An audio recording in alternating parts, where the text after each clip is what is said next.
when I was in Mango, all the forecasting was really poor. I mean, it was basically manual. It was purely personal intuition. When I was into Zara, there was a lot of mathematical analysis of regressions, of simulations and all this. And now, with the use of AI, you got the chance of going farther and trying to understand things that with these regression models you weren't able to understand. So definitely, in terms of the supply chain, this is game changer.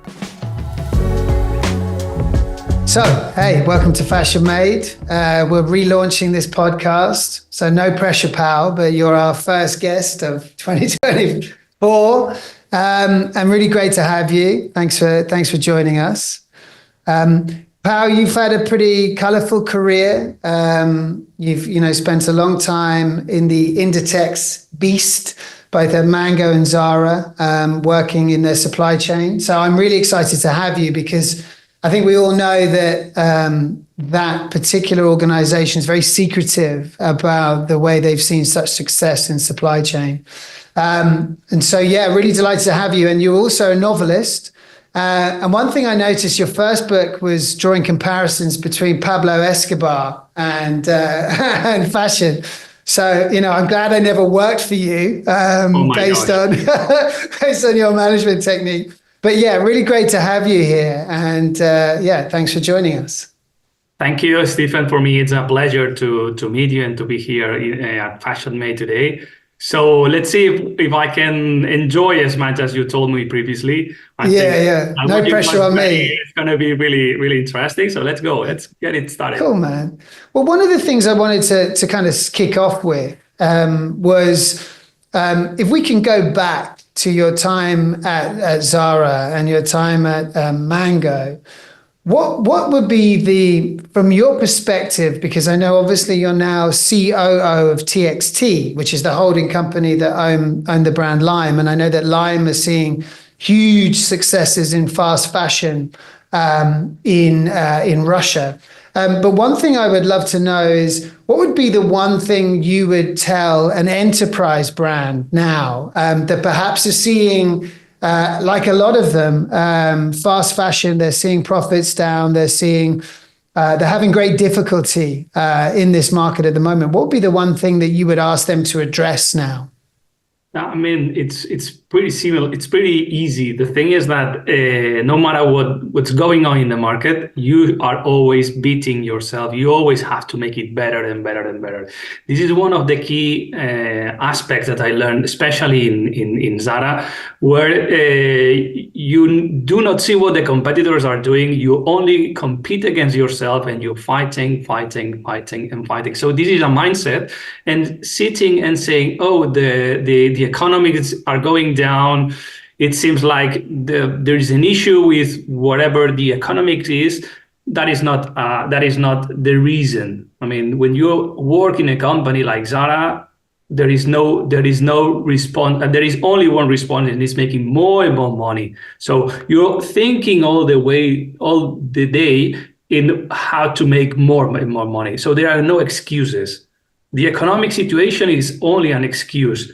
The problems in the disruption of the supply chain in Suez Canal, this is also an excuse. So no matter what you're doing, you have to push to make it better and better and better. So this is a part of the mindset, and this mindset is probably one of the untold striking competitive advantages of Zara that nobody has spoken so far.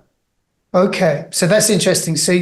So you think that basically much of their success, I mean, we can talk about the operations, because obviously the operations and the speed and the agility, that is something that is quite unique to Zara and possibly now to Lime. But do you think that ultimately it comes down to the human element, not making excuses, understanding the market, understanding the consumer, understanding the geopolitical pressures, that those are always going to be there? The mindset needs to change. Yeah, for instance, I can explain to you one example back in my time in Zara. When there was all the Brexit, we were sitting and we were thinking what the reactions we could have for a hard Brexit. So we were sitting and we were discussing what to do. But this meeting was held and we had different scenarios. We took different alternatives. We decided to do certain things.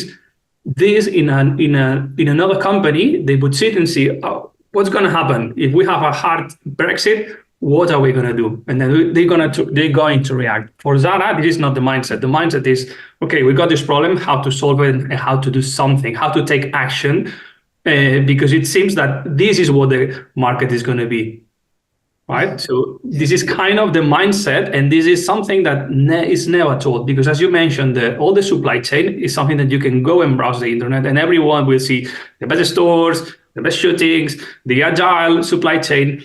But this only comes after years and years of evolution, right? And these years of evolution, what drove this evolution was the mindset of the people working in there. And this comes directly from Mr. Ortega. That's really interesting. So, I mean, it sounds like I'm already seeing the similes between Pablo Escobar and, but the reality is that he ran it as a business where you couldn't make excuses for not understanding and not being reactive and not proactive was not an excuse there. And I think that's obviously a methodology that you've taken forward into your other roles as well. In terms of one of the most amazing things you ever saw within supply chain, like something that really stood out for you in your time there, either that you did or one of your colleagues did, is there anything that stands out as like a hero's success that you experienced there? Definitely. I mean, as you mentioned, I was working in Mango for 2 years, and then I switched to Zara. So the thing is that when I was working in Mango, the mindset of Mango was really normally in terms of the fashion companies, what you do is you create the collection. It does once you see 2 or 3 things that are working more or less okay, then you go and repeat in the short hold. Short hold is kind of Turkey, Morocco, Portugal, things which are countries which are close to your supply, to your distribution center, so that you can react quickly. The way it was working in Mango was very reactive. Again, it's the same word that we were saying 5 minutes ago. It's reactive.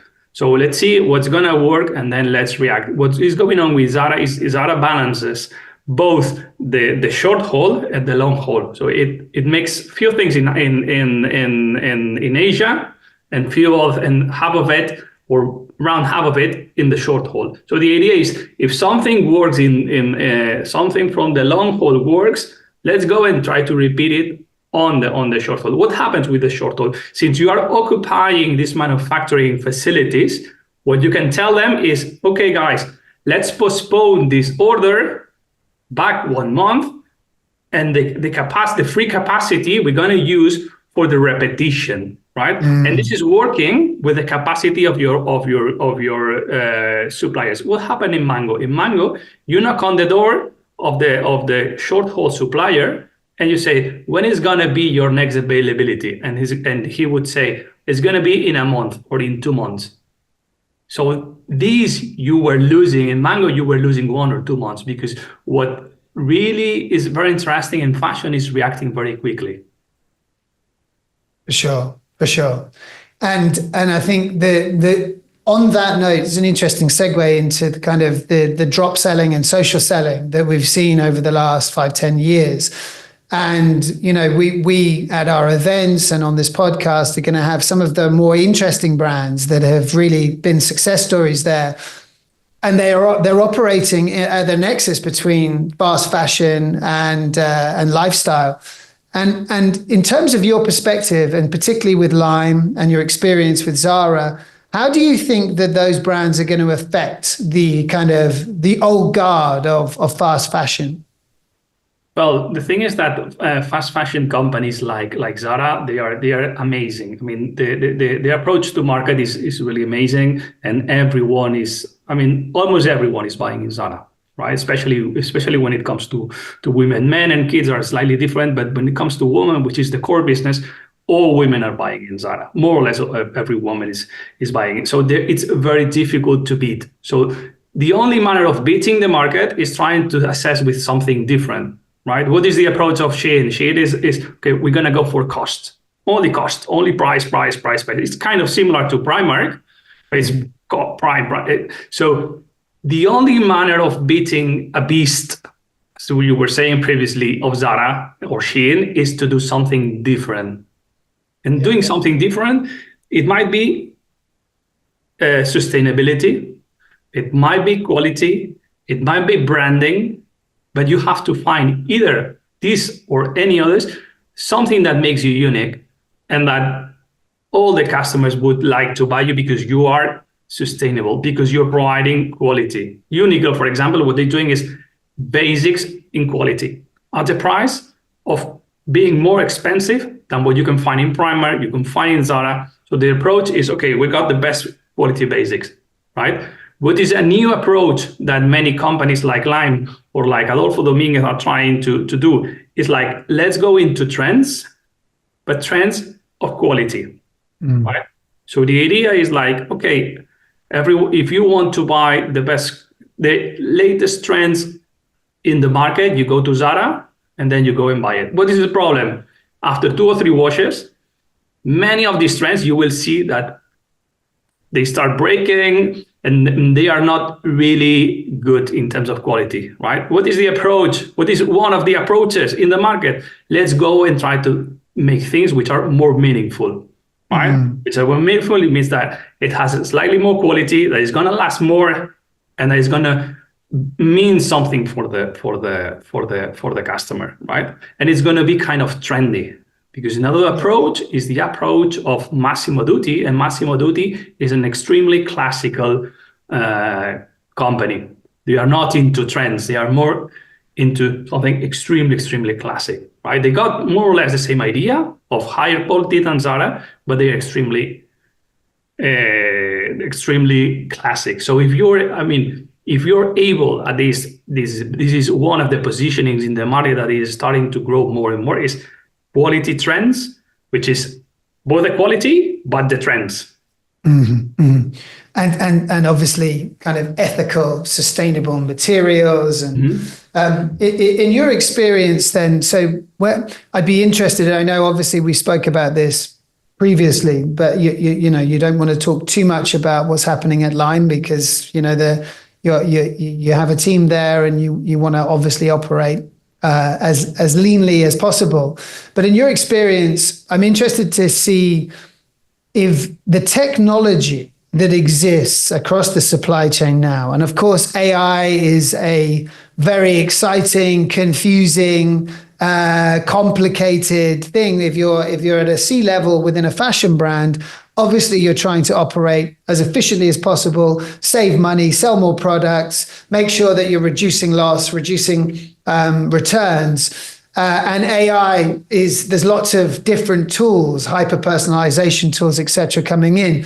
In your experience now, which tools do you think in supply chain specifically would have been an even more of a game changer if they existed 10 years ago at your time at Zara? Are there any tools that you're... everything that relates to forecasting. What is in terms of forecasting, the forecasting of fashion happens twice. So first is when you forecast when you're doing the purchase. What am I going to sell in 6 months' time? And another thing is the short-term forecast, which is now that I have the products in my distribution center, how I'm going to allocate in the different store networks. Okay? So in both cases, it implies a lot of forecasting, right? And I'm not saying mathematical forecasting. The thing is that there are multiple things that drive customer demand of a certain product that it's very difficult for the human mind to understand, right? And there's millions and millions of different things that they cannot be explained without regression, right? Which is kind of similar. So when I was in Mango, all the forecasting was really poor. It was basically manual. It was purely personal intuition. When I was into Zara, there were a lot of mathematical analysis of regressions, of simulations and all this. And now with the use of AI, you got the chance of going farther and trying to understand things that you with these regression models you weren't able to understand. So definitely, in terms of the supply chain, this is game changer. This is just one application of the AI. AI can be applied into multiple things in order to reduce the time to market in terms of design, the mood boards, the photo shooting. So the applications of AI is going to be huge. The thing is that quite probably many of the people in the C-level, they might not be able to understand the impact of this. Why? Because many people on the C-level, they are not able to understand, they are not getting immersed into AI.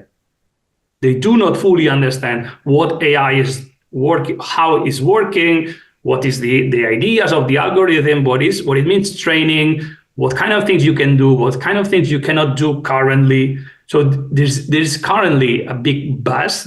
Everyone is speaking about AI, but many of the people in C-level, they are not experts into fully understanding what's gonna be the impact on. Okay, guys, I have a problem in the creation of samples. Okay, I want to create one sample, and out of this sample, which is something physical, I want to create the detailed description, the technical description. Right? This is something that can be done in AI. Nobody's doing it now. So the thing is that there's very few people in the C-level who's going to understand how these are going to happen, right? Especially in super big corporations such as Inditex, that can be really difficult for these processes that have been there for the long time to try to adapt to this new situation. So this is a big opportunity for smaller companies trying to investigate and to be as lean as possible using the AI. Yeah, it's really interesting. I think that definitely gives a big open door to any consultant, Accenture, Deloitte, because ultimately... I used to work in Deloitte when I was younger. Did you? Okay, yeah.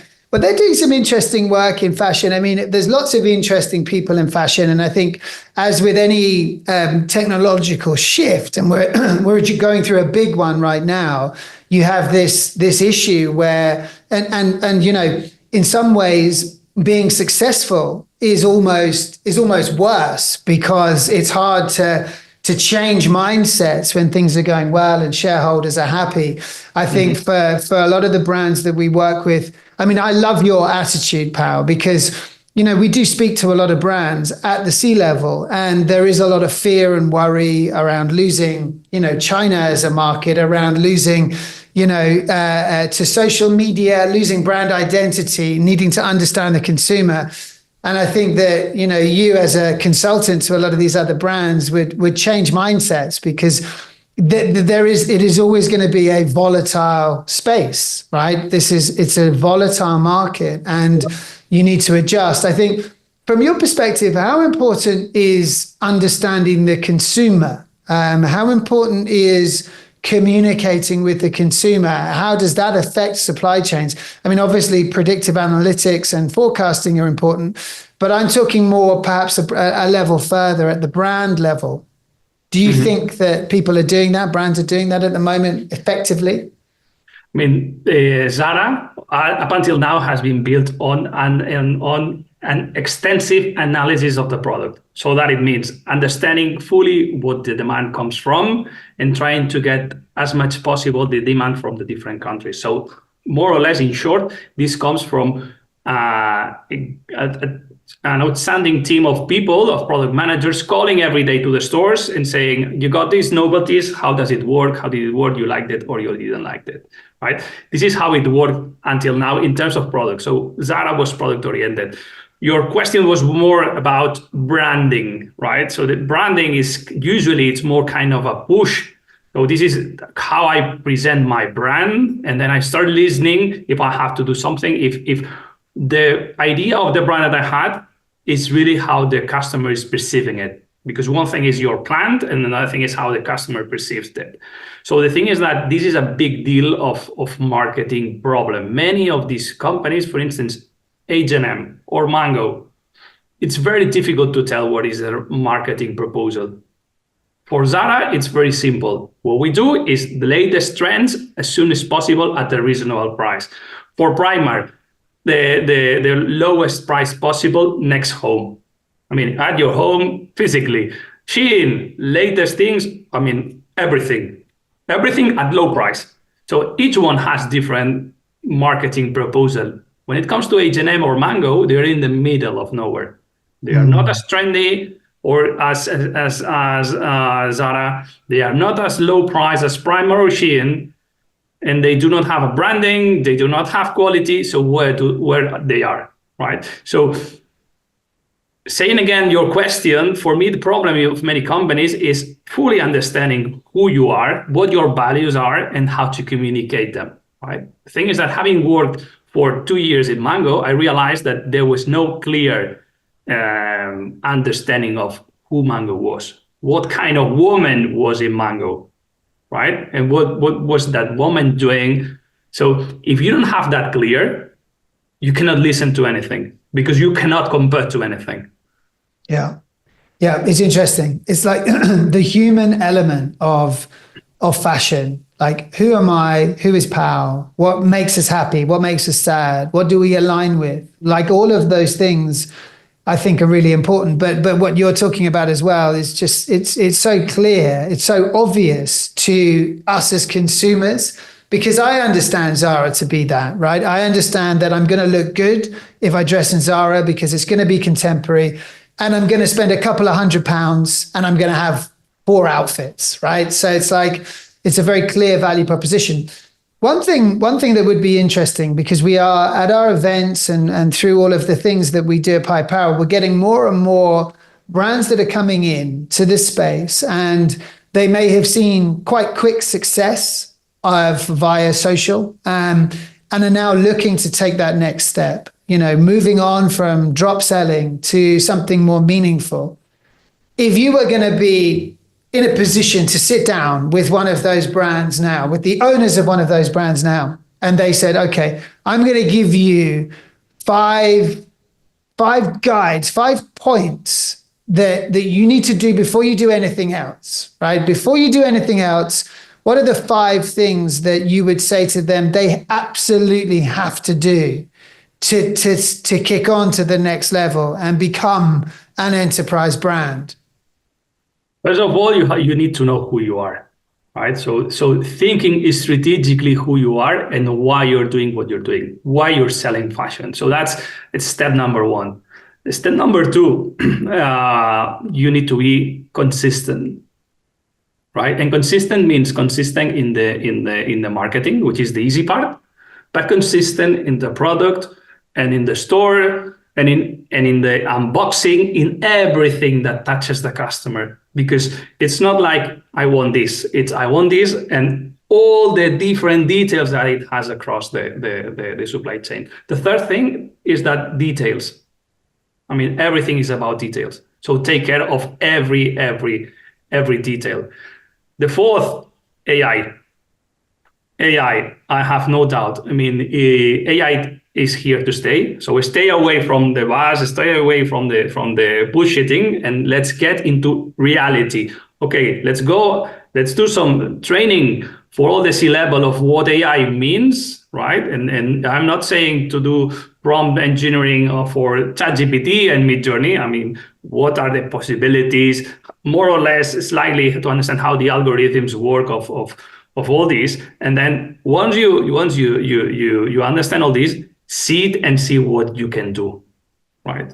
See what you can do. And finally, the last point is to try to train the people in your organization to do the best.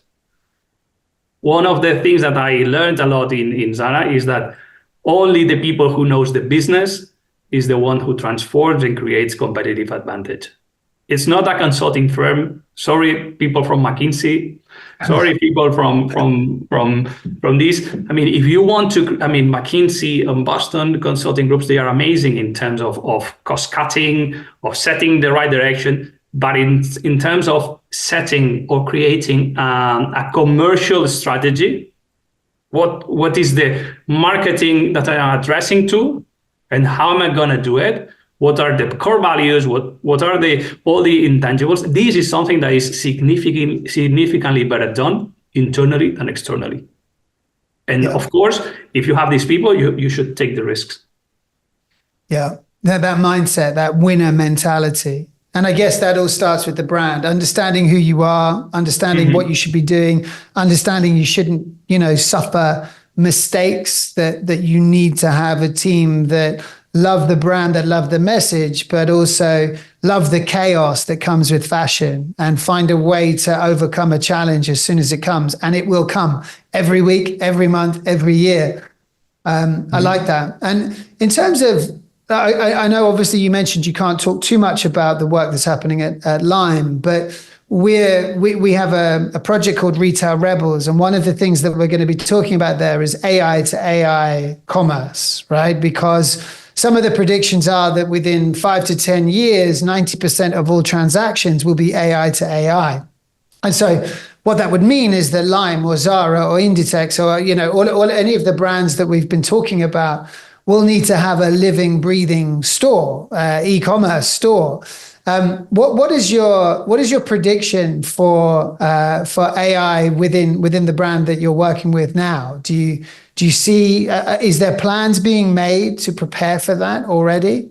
It's about training, right? Right now we're doing the training. We need to understand what can be done, and after that we will start working on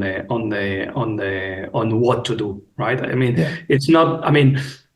I really find it really difficult, and this is probably something of what I was telling about the mindset of Zara, of my tenure in Zara.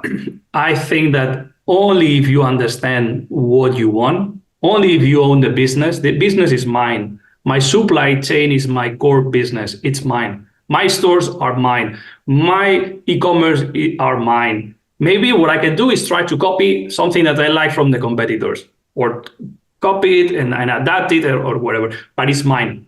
This is what I'm good at, right? So going to the first thing is that we need to understand what AI can offer. And then we will go and see what is the best option. We can do it internally, we can do it externally, but only if you know what AI can offer, and only if everyone in the company, especially the C-level, is able to understand what AI can offer, can go and pick one tool and say, okay, this tool, I want it, but I want it like this, like this, like this, and like this, because my own manner of doing is this one. And my own manner of doing is my competitive advantage. It's my brand. It's my whatever. So the thing is that currently, I think that in most companies, especially, LIMÉ, Zara, or whatever, it's just a time for understanding what can be done. Yeah.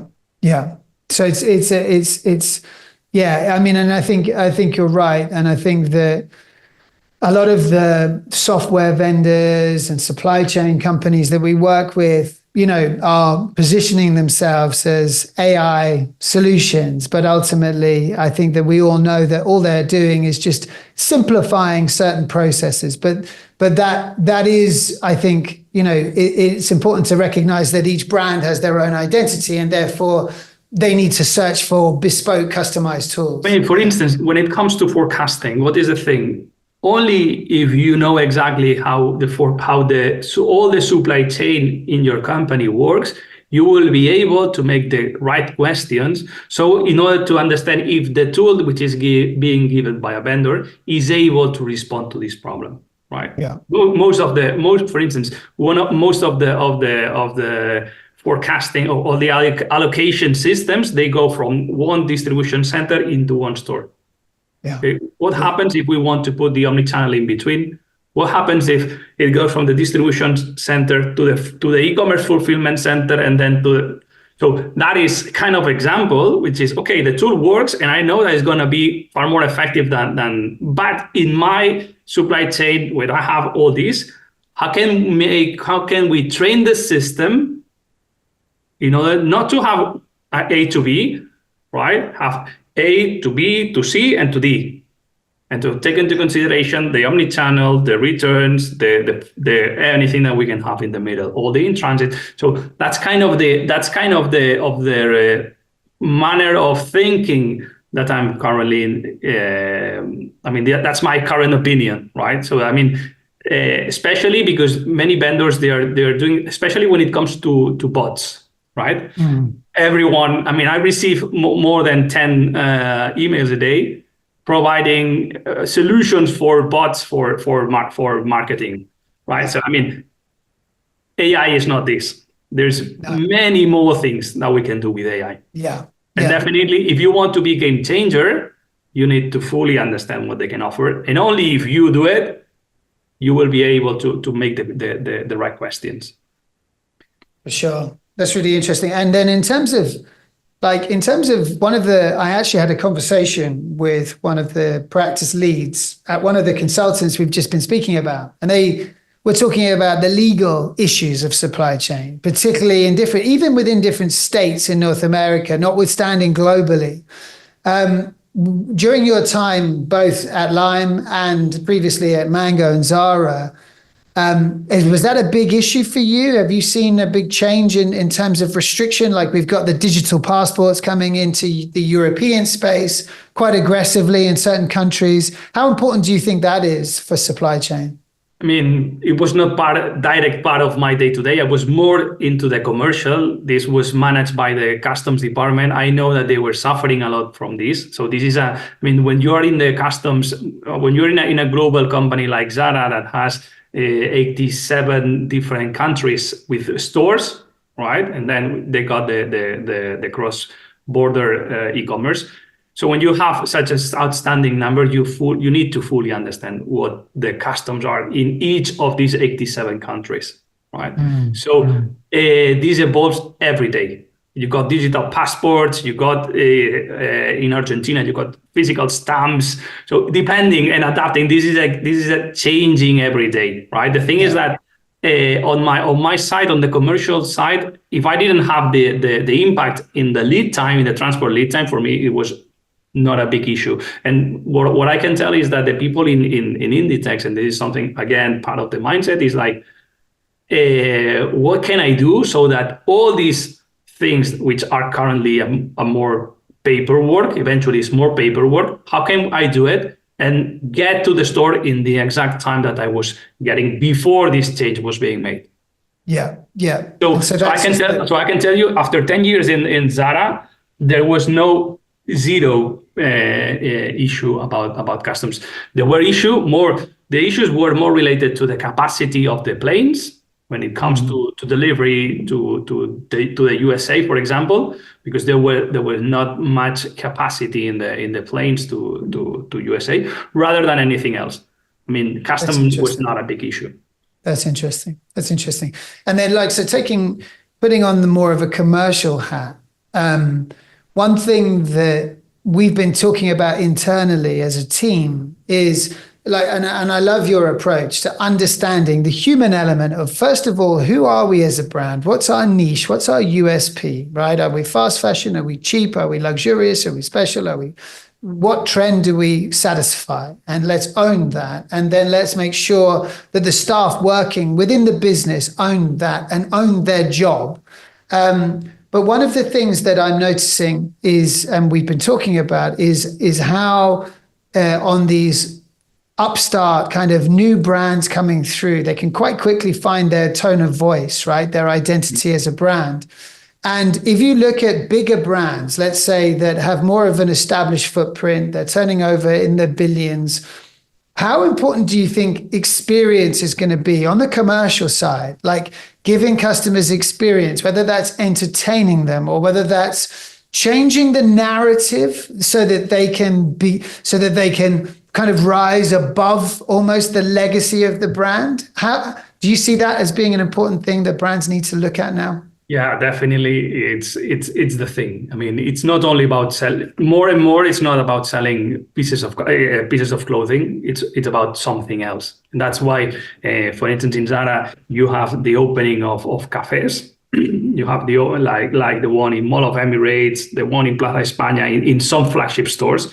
The idea is that these flagship stores, they do something else.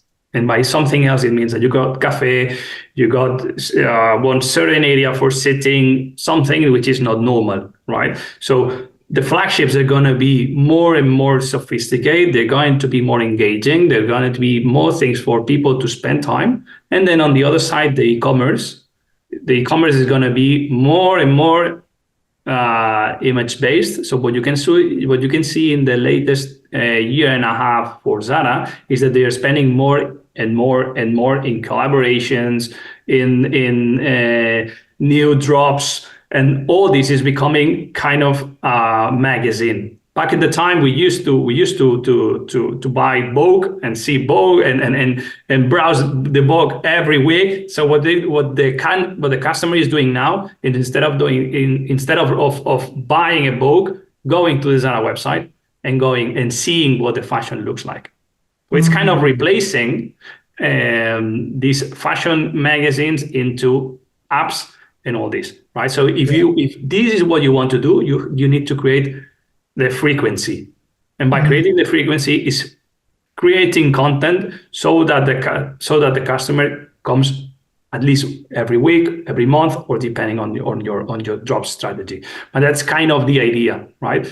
What is the problem? There is the flagship, which is going to be quite experiential, and then you got the e-commerce. The thing is that what happens in between, which are stores which are not as big as a flagship, those stores which are in a commercial mall in the suburbs of every city or in minor cities, all spread all over the world, what's going to happen with them? Because they are not going to be experiential, and they are not going to be, from a point of view of the image, they are not going to bring as much impacts. So that's the big question mark in the market, because for those small stores, it doesn't make sense to pay the price for installing a cafe or for trying to bring this customer experience. So that's personally one of my biggest question marks of how it's going to evolve. Because why? Because this means that if they continue to be like this and there is nothing thought or nothing designed for them, they will be closing one day, because a great deal of the traffic will go to the e-commerce. Yeah. It's interesting you talk about the experience, because this shirt, just as you were talking about, is from Arquette. And Arquette, in London opened their flagship store, and it was designed to be, a cool place to go and hang out. And I often think that there's probably a gap to do with something with children, right? There's spaces where kids can play and where families can come. And so I completely agree with you that the experience is what the high street will need. And what does happen to those other spaces? Because whilst that's happening, and whilst brands are trying to develop that identity of experience, the technological advancements of e-com are going to increase. So maybe we have a hyper-personalization product where we don't need to go to the shop in the same way as we do. And so I'd be interested, like from your perspective with Lime, how much of it is it a similar model to Zara where bricks and mortar is kind of the fundamental of the brand, or is it e-com? Is it equal e-com? Yeah, it's more or less exactly the same as Zara. I mean, it's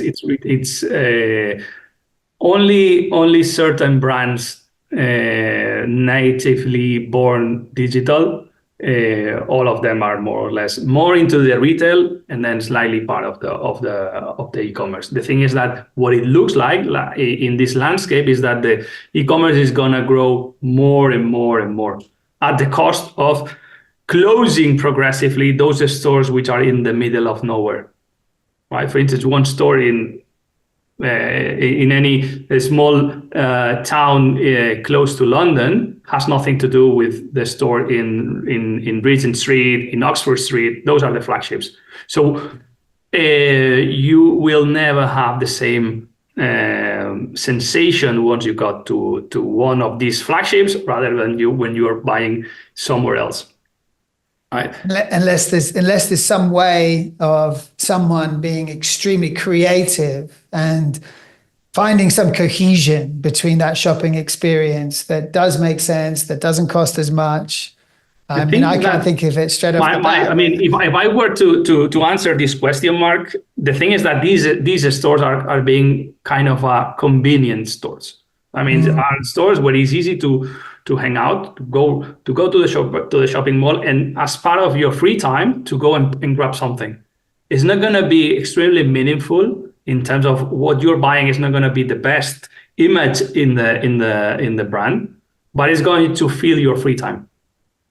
Yeah, exactly. Right. And different cultures around the world, like in the Middle East and in India and Southeast Asia, there is a kind of more of a culture around spending your time in a shopping mall, spending the day there as a family. So I guess it depends on different geographies. How important do you feel like, let's say that I'm starting a brand in Amsterdam, and what do you think needs to go in? Because I'm very interested in your opinion on this because of Lime and how important the geopolitical situation is around the world in terms of where you should go next. How important do you think kind of geopolitics are on a brand's success? I mean, brands are brands. They are not into politics. That's the reason. The same. I mean, it doesn't matter if the brand is a sports. It doesn't matter if the brand is fashion, whatever it is, right? The thing is that many brands are held hostage by governments in order to define themselves politically, right? Back in the time when we were working in Zara, there was a big issue when it comes to Hong Kong. Right? In Hong Kong, there were strikes all over the place. So the thing is that one communication inside the company said that all the employees that couldn't make, I mean, they had to go to their stores, but if they couldn't, right, because there were strikes all over the place, they were allowed to stay at home. Right? That was the message. Right? What happened back then is that this was seen by the Chinese government as a clear attack to the Chinese culture and nationalism. So this was seen as supporting the Hong Kong revolts back at the time. I mean, that was not the issue. The thing is that, okay, guys, you need to come here. We understand your rights. So the thing is that if you don't, I mean, it was giving the freedom and being absolutely without any type of political message behind. So the thing is that back at the time, Zara was held hostage by the Chinese government. So it's more about, I mean, brands, should be dressing people, should be completely agnostics to politics. But it's clear that some governments might take advantage of it and might use it, right? But in terms of working in the day-to-day, nobody's thinking, in none of the companies I've been working for in the fashion, about politics. Another thing is that if your marketing proposal is I'm gonna go for those that support the Trump. Okay, if that is your point of view, okay, you take it and you're gonna face all the problems, right? But if that is your proposal, right? If that is your marketing approach, but for the rest, no company, luxury, fast fashion, sports should be messing with politics. No, agreed. They should be messing with sustainability, with understanding the customer, with doing many things, but not with politics. Sustainability is a really interesting one, because I think I explained to you one of the things that we wanted to do to try and engage the fashion sector in a slightly different way. But one of the things, how much of sustainability in the brands that you know, because obviously you've worked for a long time in this space, but not just the brands that you've worked with, how important do you really think it is to fast fashion? Because from what I can see, it's greenwashing. It's not. Mm-hmm. Yeah. I mean, the thing is that 5 years ago, it was a marketing thing, right? You could say I'm sustainable, and you could bring some attention from your potential customers. What is the thing? In the European Union, there was a big change, which was the Green Deal, and the Green Deal was a big regulations set in order to manage all the needs for the circularity and sustainability around fashion, about many other things. So the thing is, this really was a game changer. This changed the rules of what everyone was doing, right? So this was really what is changing the market. What was done previously, I mean, it was done a lot of things. The things that in Zara we were working with this ideal. I mean, the ideal was very simple. Was to work there was the Joint Life program, and the Joint Life program was, okay, in 5 years we're gonna have as much as possible recycled polyester, recycled cottons, and to try to work on this, right? The thing is that Zara now is far from the best. Honestly speaking, is far from the best, but they are on the way to doing things, right? What is the thing? All the people behind, or many of the competitors behind, they are not even doing anything, right? Zara is far from perfect, but they fully understand what the regulations are, and they have a plan for making it true, right? Another thing is that quite probably these regulations by the EU, they set such a high standard that it's almost impossible to comply with. Right? Mm-hmm. It's a good direction. It's going on that way. And the thing is that if Zara is pushing that direction, if Inditex as a whole is pushing in that direction, and so does H&M, the thing is that this is changing is changing most of the manufacturing facilities, which is where the problem is. Right? Yeah. So when it comes to Zara, there is a great. Before working for Zara, you have to go through a lot of contracts, very, very long contracts with many things. You have to go through audits. You have to do many, many things in order to comply with these standards. What is the thing? The thing is that you are finally working with a supplier in Bangladesh or a supplier in Cambodia. And the thing is that their incentive is higher, is really high for outsourcing part of the supply chain of the manufacturing into other manufacturing facilities.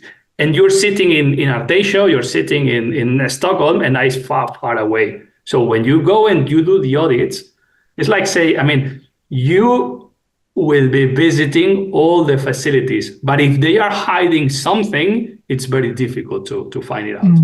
So the thing, the rules are there. The processes are there. They are far from being the best.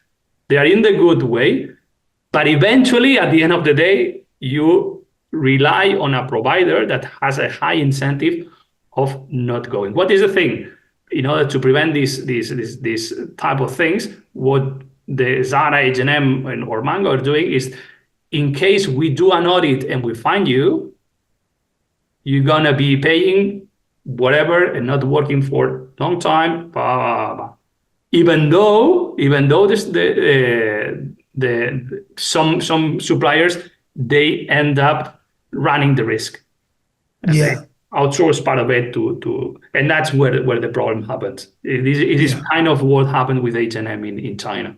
Yeah, I remember that. And I think that, I remember talking to someone about so all in all, Stephen, we are far from best. We are far from where we have to be. We are in the right direction, and I think that the big deal was the new regulations in Europe, which were kind of which were later replicated in many other countries.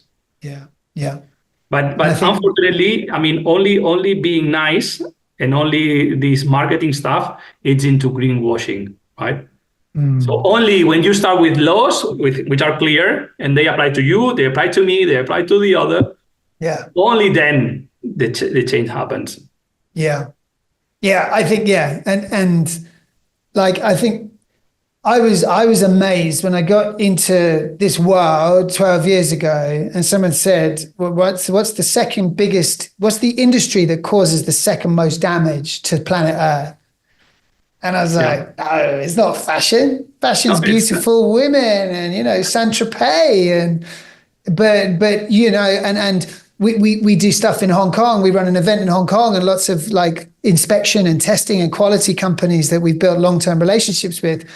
And speaking to them about some of the facilities and some of the chemicals and some of the treatment. And I'm like, okay, and this is the biggest trick the devil ever pulled with fashion, is presenting people who have money with something that they want and making it look beautiful, but under the surface, it is an industry that does need to change. And I'm quite excited about what AI might be able to do there, both in terms of authenticity. But you're right. I think you're totally right, Pal. It's going to be forced on the sector. The sector's not going to change of it by itself, you know. But it sounds like Zara are doing some good stuff there, which is cool. But, I mean, what we need to keep in mind is that it's far from best.